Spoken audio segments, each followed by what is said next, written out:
Bismillahirrahmanirrahim. Assalamualaikum warahmatullahi wabarakatuh. Selamat pagi semuanya. Semoga kalian semua sehat selalu dan tetap semangat belajar walaupun di masa pandemi. Baik, untuk pertemuan kali ini kami dari kelompok 9 akan mempresentasikan tentang Asrarul Ahkam. Di sini yang akan kita bahas yakni pertama pengertian, kemudian yang kedua metode-metode penggalian hukum, kemudian yang ketiga aspek, dan yang keempat yakni wilayah dari Asrarul Ahkam. Baik teman-teman, selanjutnya kita akan mengkaji pertama tentang pengertian dari Asrarul Ahkam. Asrarul Ahkam atau yang dalam bahasa umum dinamakan hikmah atau ahdaf adalah suatu cabang dari falsafah hukum Islam yang kita lihat atau kita tanggapi dari segi hikmah dan ilah hukumnya. Nah, teman-teman perlu kita ketahui bahwasanya asrar ini jika kita tinjau dari sebab-sebab hukum disyariatkannya kepada kita, itu kita sebut dengan asyarul tasyri'. Tapi jika kita tinjau dari segi materi hukum itu, maka kita namakan Asrarul Ahkam. Jadi sesuai dengan tinjauannya. Kalau kita tinjau dari sebab-sebab hukum yang disyariatkan kepada kita, maka kita namakan Asrarul Tasyri'. Lalu bagaimana pendapat para ulama mengenai Asrarul Ahkam? Jadi pendapat para ulama itu banyak sekali, tapi kita simpulkan ada dua. Yang pertama, pendapat bahwa kita tidak boleh mengungkapkan hikmah dan ilah hukum. Tidak boleh mendasarkan hukum kepada ilah dan hikmah itu, karena tidak ada keharusan terkaitnya antara taklif dan hikmah. Sebagaimana contohnya ketika Umar mencium batu Hajar Aswad. Beliau tidak menyampaikan manfaat dari mencium Hajar Aswad itu apa, hikmah dari mencium batu Hajar Aswad itu apa, tidak. Beliau mencium batu Hajar Aswad itu semata-mata karena beliau pernah melihat Rasulullah itu mencium batu Hajar Aswad. Kata beliau seperti ini, "Wahai Tuhanku, sesungguhnya aku mengetahui bahwasanya engkau, hai batu hitam, adalah batu yang tidak memberi mudarat dan tidak memberi manfaat. Andai kata aku tidak melihat Rasulullah mencium engkau, tentulah aku tidak mencium engkau." Gitu. Jadi beliau mencium batu Hajar Aswad itu semata-mata karena pernah melihat Rasulullah mencium batu Hajar Aswad itu. Terus untuk pendapat yang kedua, yakni berpendapat bahwasanya setiap perbuatan mukallaf yang disyariatkan Allah mengandung hikmah, mempunyai hukum dan disertai rahasia-rahasia yang harus kita mengungkapkannya. Kalau yang pertama tidak boleh diungkapkan. Terus yang kedua ini harus diungkapkan, apalagi bagi orang mukallaf, bagi orang yang baru masuk Islam, bagi orang yang awam, itu perlunya kita memberikan rahasia-rahasia atau hikmah-hikmah yang tersembunyi dalam sebuah hukum yang disyariatkan. Agar apa? Bisa jadi untuk memotivasi mereka. Untuk apa? Untuk tetap semangat dalam beribadah kepada Allah. Baik teman-teman, setelah kita mengetahui pengertian, kemudian pendapat dari para ulama mengenai Asrarul Ahkam, yang ketiga yakni kita harus tahu bagaimana kita mengungkapkan rahasia-rahasia hukum. Itu ada dua. Yang pertama, yakni dalam menghadapi sebuah kewajiban agama, dalam bidang ibadah tentunya, jangan sampai kita niatkan hanya karena untuk memperbaiki diri. Kalau misalkan kita sudah baik, sudah baik perilaku kita ataupun tingkah laku kita yang lain, berarti kita tidak memiliki kewajiban untuk beribadah kepada Allah. Maka daripada itu, ketika kita beribadah kepada Allah, kita niatkan untuk mencari ridha Allah. Karena sebaik apapun kita, kalau kita tidak mendapatkan ridha Allah untuk masuk surga, maka kita tidak bisa masuk surga. Oleh karena itu, perlunya kita harus membenarkan niat kita ketika beribadah kepada Allah. Begitupun juga ketika kita beribadah karena untuk mendekatkan diri kepada Allah. Kalau kita sudah merasa khusyuk, merasa dekat kepada Allah, Setelah itu apakah kita memiliki kewajiban untuk beribadah kepada Allah? Terserah gitu. Padahal itu suatu kewajiban, bukan suatu yang terserah atau suatu yang sunnah. Oleh karena itu, perlunya kita tekankan niat kita ketika beribadah kepada Allah, mencari ridha Allah. Nah, di sini saya juga ada ilustrasi. Ada sebuah cerita. Ada seorang bapak sama anak yang tinggal di sebuah pegunungan. Nah, bapak tersebut akan pergi ke luar kota. Bapak itu menanam sebuah rumput, dan rumput itu sangat wangi. Kemudian bapak itu berpesan, memberikan amanah kepada anaknya. Nak, bapak akan keluar kota, jaga rumput ini ya, gitu kata bapak.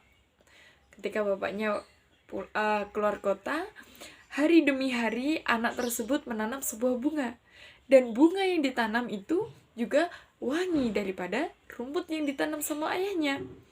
Dan suatu ketika rumput itu dicabut sama anak tersebut. Kenapa? Karena merasa bunga yang ditanam si anak itu sudah lebih wangi daripada rumput yang ditanam sama ayahnya. Kemudian dicabut, dan dia merasa, sudah, tugas saya sudah selesai, saya tidak perlu menjaga rumput itu. Suatu ketika keluar ular yang sangat besar dan sangat seram. Kemudian ular itu mencabut anak tersebut dengan ekornya. Nah, di sini banyak sekali hikmah. Salah satunya apa? Ketika dia sudah merasa bunganya itu sudah lebih wangi daripada rumput itu, dia sudah merasa untuk tidak memiliki amanah atau sudah tidak memiliki kewajiban untuk menjaga rumput yang ditanam sama ayahnya. Begitupun ibadah. Ketika kita ibadah, kita niatkan untuk memperbaiki diri. Kalau kita sudah merasa diri kita sudah baik, maka kita tidak memiliki kewajiban untuk melaksanakan ibadah tersebut, gitu. Oleh karena itu kita harus tekankan di niat kita ketika ibadah. Selanjutnya yang kedua, yakni keharusan berhati-hati dalam menghadapi illah hukum. Jadi jangan segera meninggalkan hukum, sebab illah tanpa yang tidak jelas. Jadi perlu kita lihat hukumnya seperti apa. Jangan langsung tiba-tiba kita meninggalkan hukum gara-gara ada illah yang masih diragukan, masih tidak jelas. Gitu. Baik teman-teman, selanjutnya kita akan mengkaji tentang metode penggalian hukum dalam Asrarul Ahkam. Dalam penggalian hukum, metodenya itu ada 3 metode. Yang pertama, ta'lili atau metode qiyasi. Nah, metode ta'lili atau metode qiyasi itu adalah suatu metode penggalian hukum-hukum Islam melalui penganalisan illah hukum. Nah, illah itu sendiri sebagian ulama mendefinisikan sebagai suatu sifat-sifat lahir yang menetapkan dan sesuai dengan hukum. Definisi lain mengemukakan oleh sebagian ulama usul fikih, mereka mengatakan illah adalah suatu sifat khas yang dipandang sebagai dasar dalam penetapan hukum. Orang kalau percaya illah pasti percaya sama qiyasi, gitu. Terus para ulama usul fikih memandang masalah illah menjadi 3 golongan. Yang pertama itu yang pro, yakni golongan madhab Hanafi dan para jumhur ulama. Bahwasanya nas-nas hukum pasti memiliki illah. Sesungguhnya sumber hukum asal adalah illah hukum itu sendiri, hingga ada petunjuk dalil yang menentukan yang lain. Terus yang kedua itu, golongan yang kedua itu berbanding terbalik dengan golongan pertama. Bahwasanya nas-nas hukum itu tidak berillah kecuali ada dalil yang menentukan adanya illah. Kalau yang golongan ketiga itu tidak percaya dengan adanya qiyas, gitu. Oleh karena itu, banyak ketentuan hukum nas yang harus memperhatikan jiwa yang melatar belakangnya, jiwa yang tidak dalam aplikasiannya pada suatu saat atau keadaan tertentu. Ketentuan hukum yang disebutkan dalam nas tidak dilaksanakan. Yang dimaksud dengan jiwa yang melatar belakangi sesuatu ketentuan hukum ialah ilah hukum atau kuasa hukum. Selama ilah hukum masih terlibat, ketentuan hukum berlaku, sedang jika ilah hukum tidak nampak, maka ketentuan hukum pun tidak berlaku. Gitu. Dalam perkembangan ilmu hukum Islam, itu para fuqaha melahirkan kaidah fikih yang mengatakan hukum itu berkisar bersama ilahnya, baik ada atau tidak adanya. Yang dimaksud dengan kaidah ini adalah setiap ketentuan hukum berkaitan dengan ilah yang melatar belakanginya. Jika ilah ada, hukum pun ada. Jika ilah tidak ada, hukum pun juga tidak ada. Seperti itu. Baik teman-teman, selanjutnya metode yang kedua dan ketiga. Yang kedua itu adalah metode takwili. Jadi untuk penggunaan takwili yang tepat itu adalah pemakaian takwil yang berdasarkan akal yang ditopang oleh unsur kebahasaannya. Karena apa? Jika salah dalam penyampaian dalam bahasanya, itu bisa jadi akan muncul pertentangan antara satu dengan yang lainnya. Oleh karena itu, perlunya kebahasaannya itu mudah untuk diolah dan mudah untuk dicerna oleh orang awam tentunya, oleh orang-orang lain. Jadi, untuk metode takwil ini juga kita harus lihat dari kebahasaannya agar mudah dicerna. Terus selanjutnya metode hikmi. Nah, metode hikmi ini adalah metode dalam penggalian sebuah hukum-hukum dengan mengungkapkan semua hikmah-hikmah yang ada dalam sebuah hukum tersebut. Contohnya nih, kenapa kita diwajibkan untuk sholat? Karena sholat itu akan menjauhkan kita dari stres. Kemudian kita bisa tenang karena sholat. Gitu.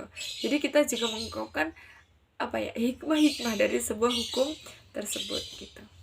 Terima kasih. Selanjutnya akan disampaikan oleh teman saya Muhammad Ardiansyah.